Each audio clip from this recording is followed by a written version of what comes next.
What's up, guys? It's Otaku Tavern back at you with another video. And in today's video, I kind of want to talk a little bit, a couple of things actually. But the first thing I want to talk about is Dragon Ball Xenoverse 3 being announced.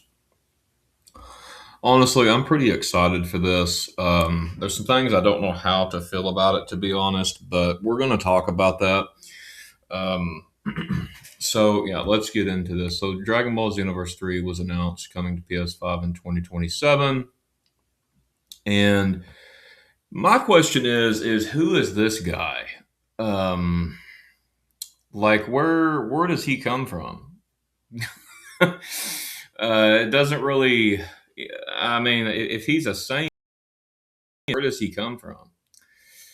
But like, yeah. Anyway, during the annual Dragon Ball Games Battle Hour 2-day event, Bandai unveiled multiple announcements regarding Dragon Ball, which was Xenoverse 3 was one of them. And yeah, here's the trailer on PlayStation Blog if you want to go and watch it. It says, "Get ready for Dragon Ball Xenoverse 3, set within a brand new Dragon Ball world. We're excited to announce Dragon Ball Xenoverse 3. Step into the brand new Dragon Ball universe filled with unique, original characters brought to life by Akira Toriyama, the original author of Dragon Ball. Journey through age 1000, where West City stands as a vibrant heart of this world. Explore the bustling city, encounter new characters, and uncover new stories." So this is I was actually talking about this in a live stream last night, and I had suspicions that like because I didn't really watch like the trailer really, I just kind of seen around, but like I was like this character looks an awfully lot like Bulma, and come to find out this is actually Bulma. So it has been confirmed that this is Bulma. However, she looks honestly a lot different. As a matter of fact, this is probably the cutest I've seen Bulma in quite some time.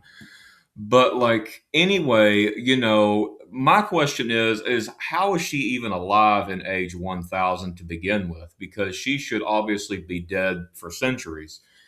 So if you notice with her design here, now I think there's two theories. I think one of them could be she's using the Dragon Balls, obviously, like she has been to stay young. However, I find this theory there's no way she could be allowed to do this for over 200 years.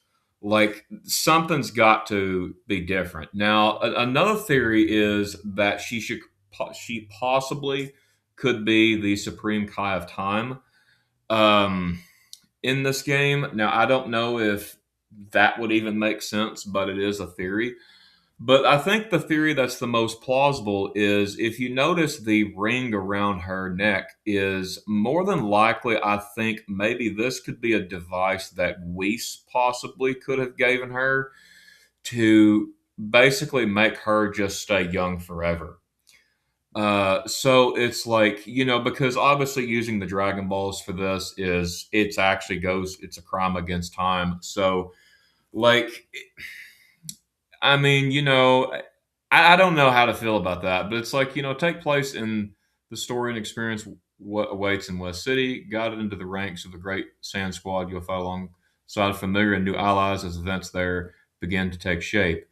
Wish list now and experience the world of Dragon Ball Xenoverse 3 in 2027. So if you go over on X, okay, so SLO Plays posted this in regarding to Bulma.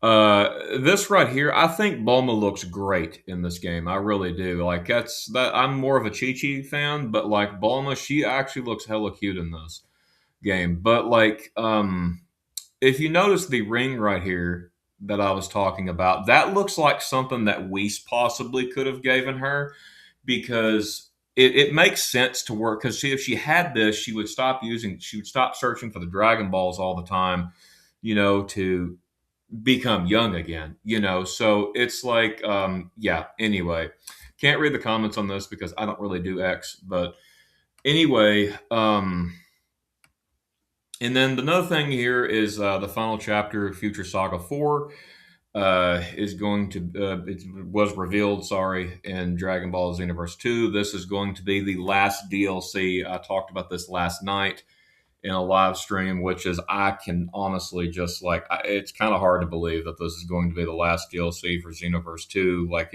that game's been going on for about nearly 10 years now, It'll be 10 years this year. So it's like, where has the time gone? Obviously, but like, I mean, all good things, I guess, come to an end. But anyway, the Future Saga 4 is going to be coming in summer 2026. It says here, Xenoverse 2 officially revealed Future Saga Chapter 4, making the final DLC for the game nearly 10 years after its original release, set to launch in summer 2026.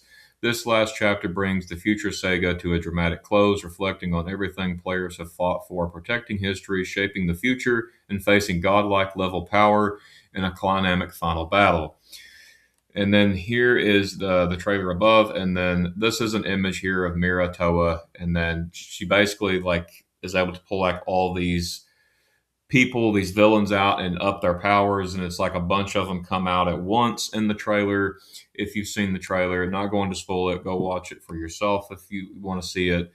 It looks pretty good, honestly, but like it basically, yeah, this right here, the trailer emphasizes the emotional weight and intensity of the moment, ending with a clear message this summer: the last patrol begins, the final battle is coming. So here's the question: will Mira and Toa be in Xenoverse 3, or will this be something totally different? Like, I highly doubt them ditching this because this has been a Xenoverse dynamic for the both games. Like, I feel like that more than likely they would be in the game, but I guess it's too soon to tell. Um, and also, they are going to release Goku Super Saiyan 4 and Daima is going to be in Fighter Z, which honestly, this came as a big shock to me, honestly, because the last DLC to Fighter Z was actually announced to be the last. But I guess that they really wanted to, a lot of people really wanted the SS4 Daima Goku and Fighter Z since like the other SS4 was already in the game. SS4 Gogeta's in the game. So it's like, I guess it makes sense, but that's pretty cool too, I think. So I will definitely be getting that as well. So they released a trailer for that as well if you want to go watch that. Uh, that is down there.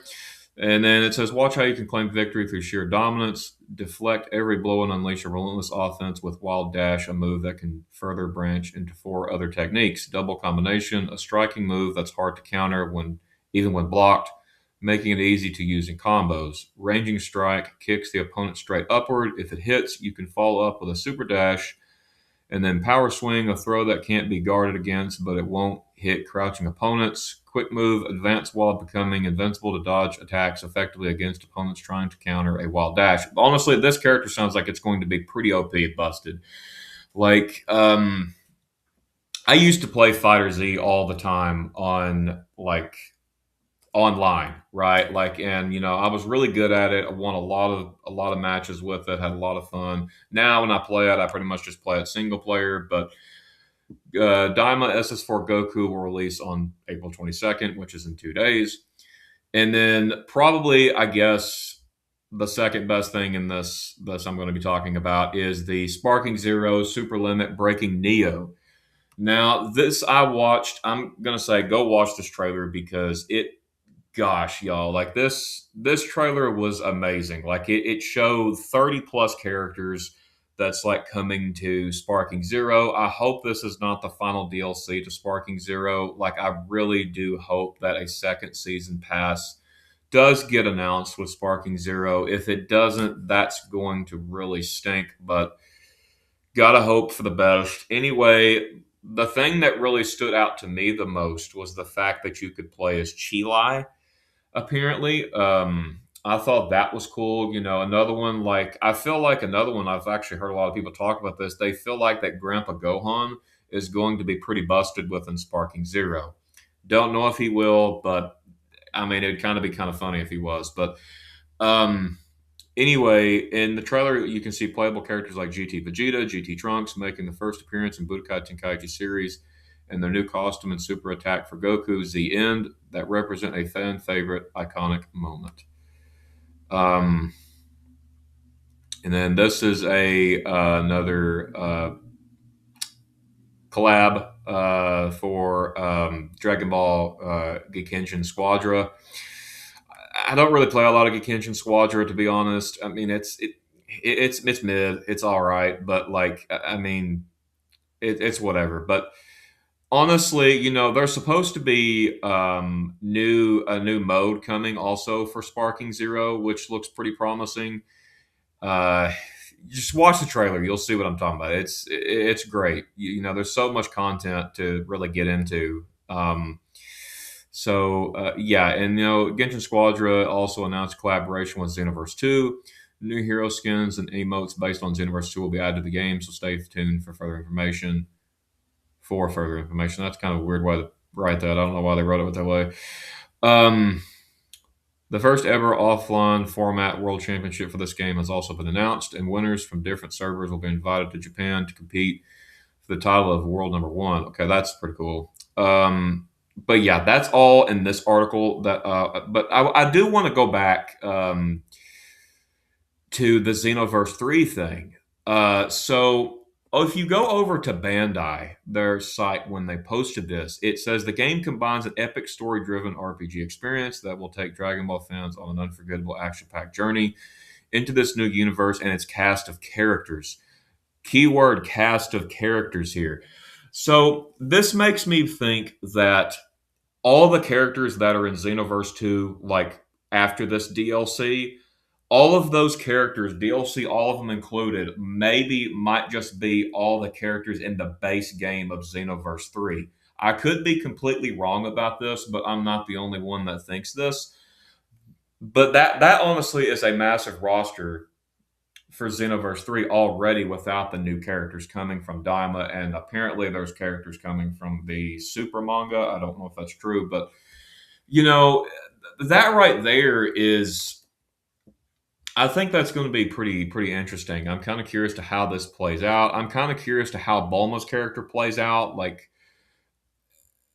how is what the hell has she been doing all this time? Like, it's like and obviously I think the certain characters will also be in here, but if other characters, there's another scene to where like Piccolo was caught aura farming, right? Like, and it's like, if it's age 1000, like how are all these people still alive? Like, I'm kind of curious to how it's going. I mean, I guess it's going to be you're going back in time, obviously, since it's Universe 3, since it's from Xenoverse. But like, but my question is how is Bulma, like, how is she still in present day? Like, is the thing that SLO Plays posted, like the thing with the little ring around her neck, is that like to keep her young? Was that given to her by Whis, or what was that like? But anyway, this is going to do it for this video. If you're looking forward to Xenoverse 3, and even looking forward to the other DLCs for the other games coming up, that's awesome. That's great. I am too. If you like this type of content that I create, make sure you like, subscribe, click the bell notification so that you do not miss a video. And yeah, we're getting Xenoverse 3 in 27. Like that's crazy to think. Xenoverse 2 is the DLC part is ending for Xenoverse 2. It'll still be the online and all that will still be going on, obviously, just like the first Xenoverse. But like, yeah. Anyway, I'm gonna end this video here. Thank you all for tuning in, and peace.